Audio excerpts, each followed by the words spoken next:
This is Pet Life Radio. Let's talk pets.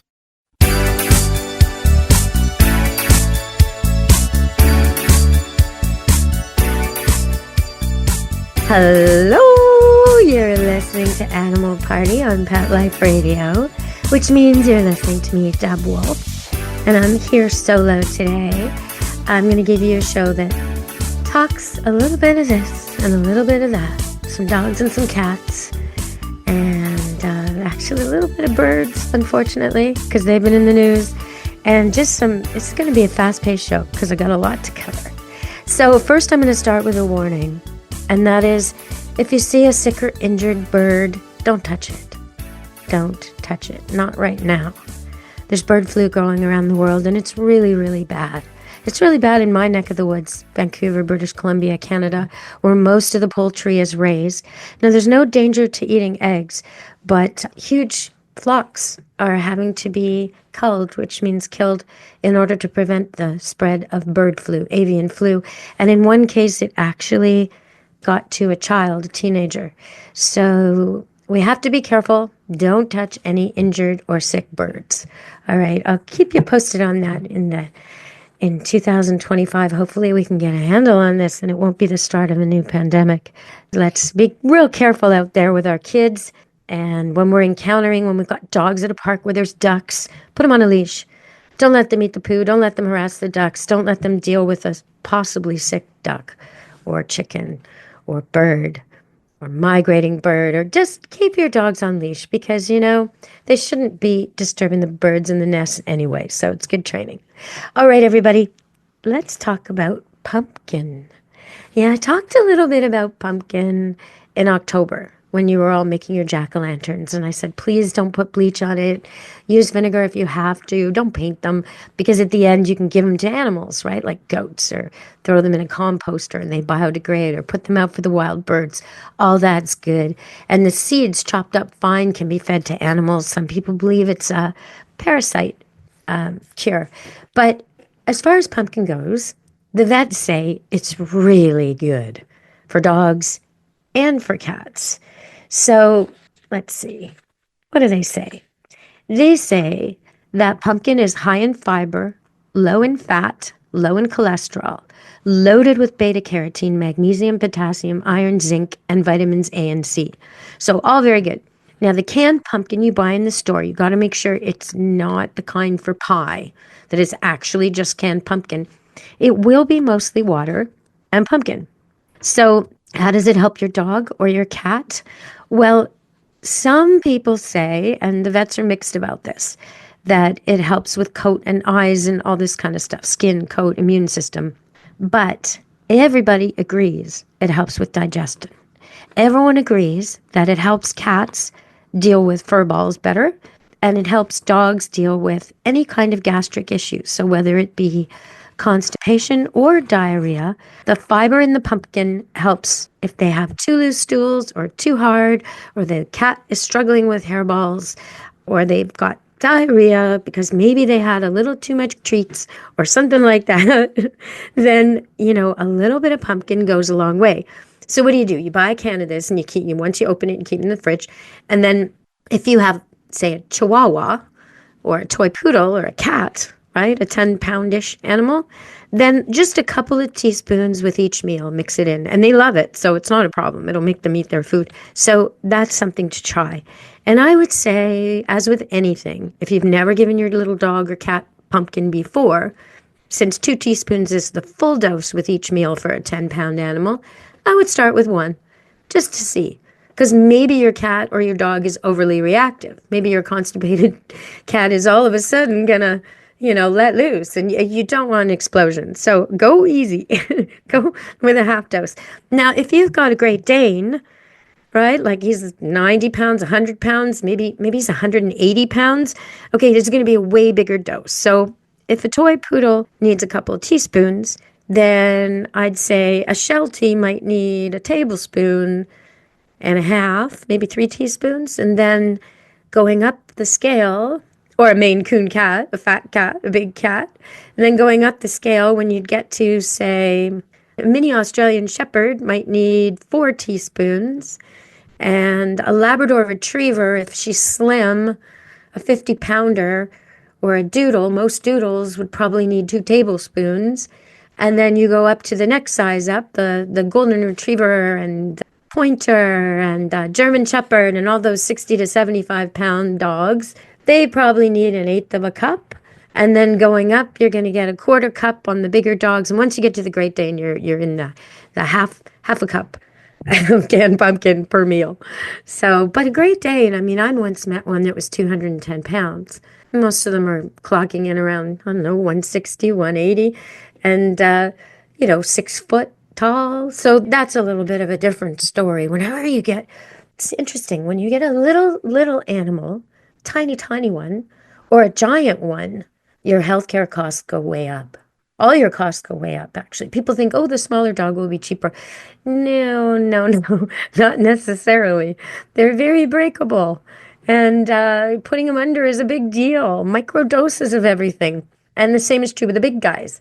The big guys, everything is increased, right? If they're charging you a certain amount per pound to neuter a dog, good God, when you bring in your Great Dane, you better bring him in young before he gains lots of weight. Because, a heavy Great Dane is going to be charged triple what, that little golden doodle will be charged to be neutered. So keep that in mind as you go. All right, so that's a little bit about pumpkin. And I think, you know what I'm going to do? Because I have a peanut butter and pumpkin dog cookie recipe. So if you hang on and listen to the whole show, you're going to get that at the end of the show, my peanut butter and pumpkin dog cookie recipe. It's in case you want to give your dog pumpkin, but you want to do it in a more fun way. This is the way to do it. Okay, so I had an email, and it was just a one-liner.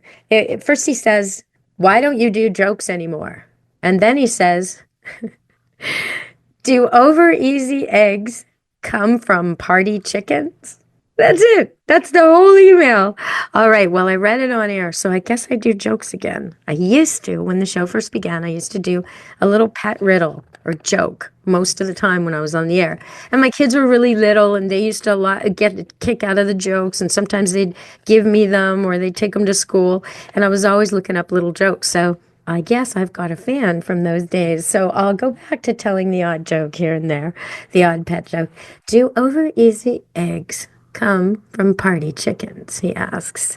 Well, yes, I think they do. That's exactly where over-easy eggs come from. All right. So thank you for the joke. And that was from the Chicago area, is how he signed it. So I guess he's just outside of Chicago. All right, everybody, we're going to go to break and come back. And we're going to talk about a trend that's a little bit dangerous. You think you're doing the right thing, and it's the biggest new trend in pet food over the last year, and it is not the right thing. No. All right, stay tuned on Animal Party, Pet Life Radio. Take a bite out of your competition. Advertise your business with an ad in Pet Life Radio podcasts and radio shows. There is no other pet-related media that is as large and reaches more pet parents and pet lovers than Pet Life Radio. With over 7 million monthly listeners, Pet Life Radio podcasts are available on all major podcast platforms. And our live radio stream goes out to over 250 million subscribers on iHeartRadio, Odyssey, TuneIn, and other streaming apps. For more information on how you can advertise on the #1 pet podcast and radio network, visit PetLifeRadio.com/advertise today. Let's Talk Pets on PetLifeRadio.com.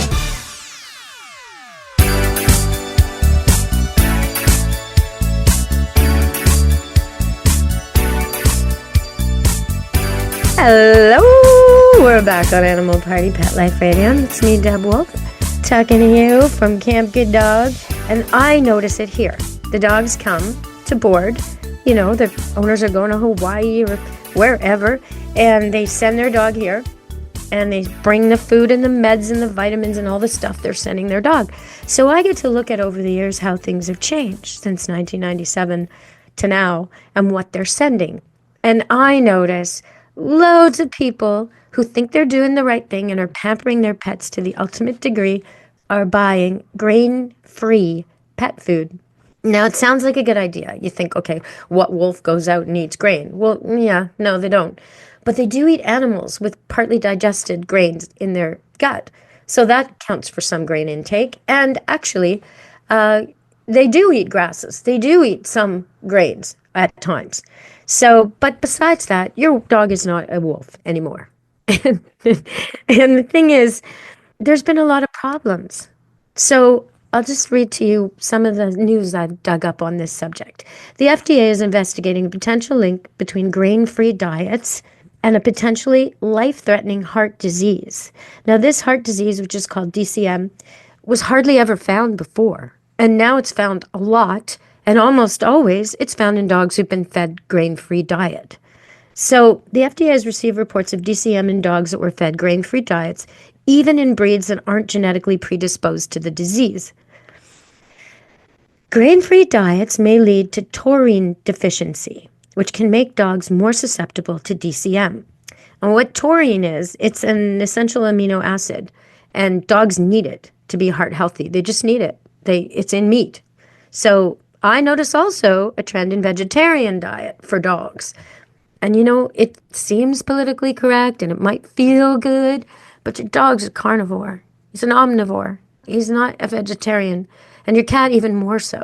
Don't be falling for these things. It's not correct to feed your carnivore or omnivore an only vegetable diet with synthetic additives to make up the difference. That's not the right way to go. Okay, so grain-free diets can lead to deficiencies in nutrients like iron, thiamine, calcium, riboflavin, folate, and niacin. Dogs with DCM often have a heartwormer, but other factors can cause that too. And so some dog breeds that are already predisposed to this.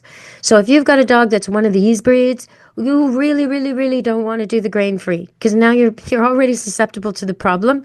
And if you add grain-free diet, now you're increasing the chances they're going to have these heart murmurs and heart issues.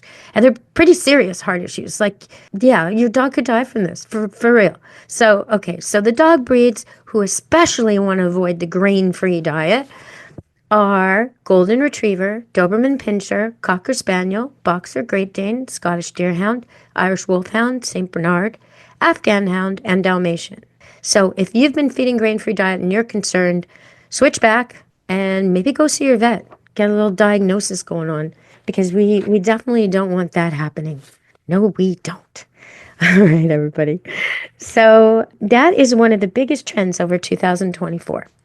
The biggest trend was the increase in grain-free diets being bought for pets. And so I really, really wanted to caution you all about that. Now, another trend, a happy trend, that I'm going to report to you from one of my favorite guests, Stacy Mantle.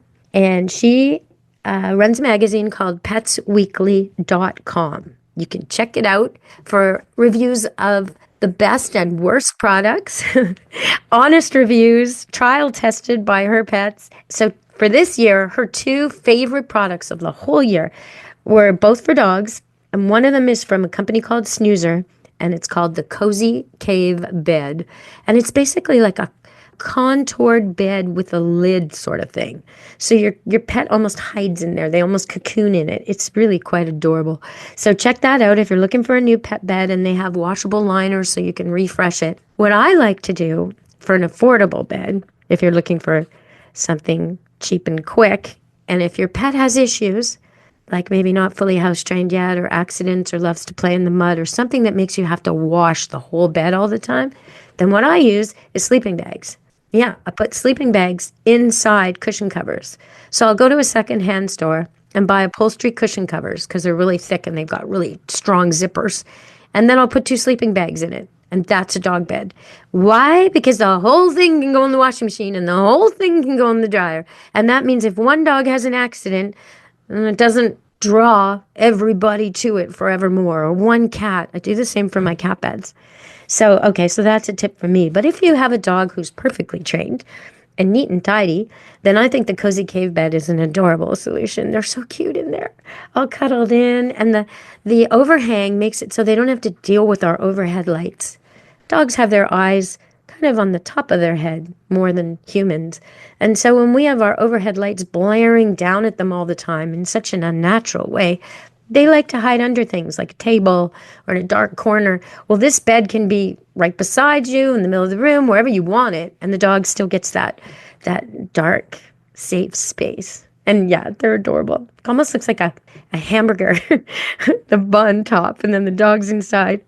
Okay, so her other pick from Pets Weekly magazine, petsweekly.com, her other pick is a waterproof bed runner.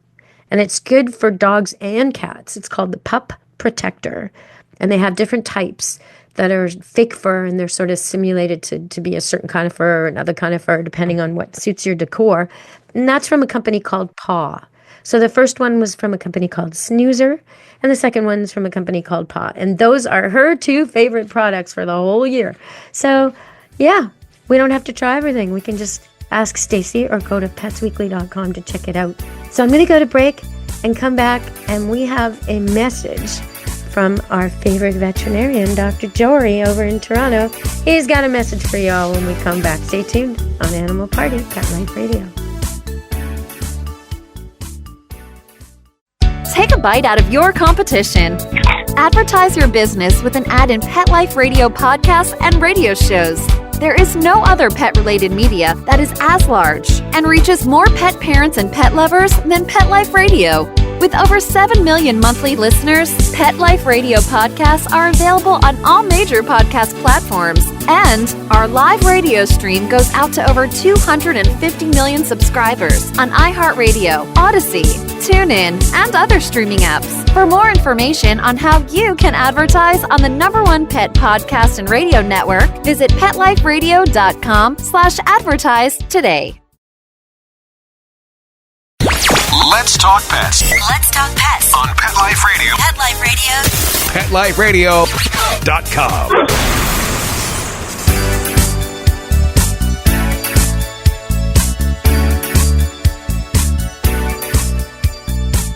Hello, we're back on Animal Party, Pet Life Radio. And we've got this message from Dr. Jory. And basically what he says is he wants you to have a good, healthy, happy year. But he wants to encourage you to embrace the benefits of proactive veterinary care. Because regular checkups, vaccinations, and early screenings help detect potential health issues early, making treatment easier and more affordable. He's saying don't forget the importance of preventing tick-borne diseases and leptospirosis. That's the one that comes from stagnant water like puddles, which can be serious but are preventable with the right care. By staying on top of their health, you're helping to extend your pet's lifespan and enhance their quality of life. Here's to a year of keeping your pets healthy, happy, and by your side for many more moments to cherish. So that's from Dr. Jory. And I totally agree with that. You know, I think of the pandemic and how many people, in human terms, were denied care. Right? They weren't tested because hospitals were only outputting on an emergency basis and people weren't being tested. And so at the end of the pandemic, now everybody starts getting tested again and the hospitals are opening up and they're finding people with advanced disease. People who could have been cured easily are now having to have years and years of treatments or worse, right? Worse, much worse. And that's the same with our pets. They only live 10 years, 15, maybe 18, or if you're the ultimate record holder. I knew this one lady who had her cat when she was single, got married. She's from Australia. She was one of my listeners. Got married, had a kid, had another kid, had a third kid. Kids all grew up. Kids graduated. Kids went off to college. Cat was 28 and still doing fine. And she was like, how long is this cat going to live? So some of us are very lucky, but most of us have a dog for 12 years. If it's a big dog, 11, 10. If it's a Great Dane, you're lucky to get 10. If it's a little dog, maybe you get 14 or 15, maybe. But the last couple of years can be rough. You might have a dog that instead of it running to play fetch, it's more like a ring toss where you're throwing the ball at it and it can't see and it can't hear, but it's still trying to play. Or you might have a dog that doesn't play at all anymore. It just gets up for cuddles or doesn't even get up. A dog that limps around or has accidents that you pretend aren't there because you don't want to face the inevitable. Okay, all of this stuff, those aging years, can be made so much better if we catch the problems early. And the same is true with cats. If you figure out what's going wrong before it's become chronic, before it's become painful, before whatever it is spread or taken over, you're in so much better shape to keep your animal healthy through those senior years. And like my teddy bear, Cinnamon Teddy Bear, who we call Prancing Cinnamon Teddy Bear, he was just prancing this morning at age 10, having a little happy dance because I said his name. That's what you want to see out of your elderly pets. You don't want them dragging and sore just because you didn't catch something soon enough. So that's just our caution from Dr. Jory. And I tried to get a message from Dusty Rainbolt, one of my favorite cat experts. I tried, but we started talking and talking and talking and ended up going through myth busting.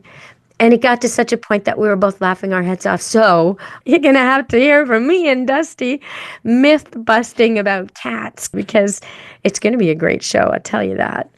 All right, everybody. I'm about to close the show, so I should give you my peanut butter and pumpkin dog cookie recipe. So here it is. It makes about 25 to 50 bite-sized treats. Like I made about 48 with this. So it's up to you how big they are. Just make them all the same. Because if you make cookies different sizes and you bake them in the oven, then some are kind of raw and some are kind of burnt. So just make them all the same. Okay.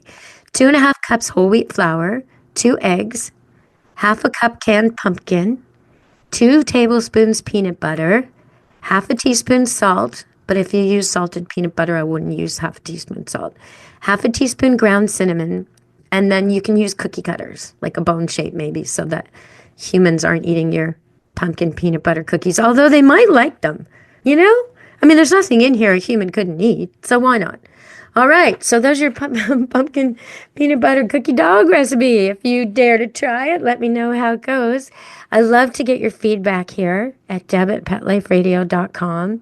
Send me your jokes. Send me your recipes. Send me your questions. That's my favorite, pet questions. Why doesn't my dog listen? Why does my dog hate my husband? Why does my dog chew my shoes? Why does my cat prefer the couch to the cat scratch? Why won't my cat use a litter box when guests are here? Why does my cat love my Christmas tree? Why does my cat hate the neighbor cat? Why does my cat destroy the toilet paper roll? Any question, okay? Anything about cats or dogs. In my lane. You got a problem that's annoying you or bothering you or amusing you or delighting you or just making you wonder, why do they do that? Or how do I stop that? How do I keep my garden when spring comes? How do I keep my garden attractive and cat-free if I've got a neighbor's cat who loves to come over and poop in it? How do I deal with this kind of stuff? Or how do I get my dogs to tolerate my cats? Yeah. Oh, I love that one. Any kind of pet problem, you ask me, and if I don't have the answer, let's say it's an iguana problem or a chicken problem or a horse problem that's out of my reach, I'll find an expert to answer your problem for you. So just send me your questions. If it's veterinary, I'll get Dr. Jory on. Yeah. And most of the dog and cat problems I've dealt with before. I've been a trainer for a very long time and trained an awful lot of cats and dogs. So if you've got a problem, I can probably fix it in a very, very simple way. And if you're willing to talk on air, then please let us know that when you send us your question. Give us a contact information. And what we'll do is we'll get in touch with you when we aren't live. So you won't have any pressure. It's just like a phone chat. But that way, if I suggest something you've already tried, you can tell me and say, oh no, we tried that. And we can sort of tinker with it a little bit and come up with the exact right solution for your dog or your cat. So, all right, everybody, have to wrap up the show now. And I just want to say, from me and Pet Life Radio and Animal Party, be good to your animals. Ciao, meow. Let's Talk Pets, every week on demand, only on PetLifeRadio.com.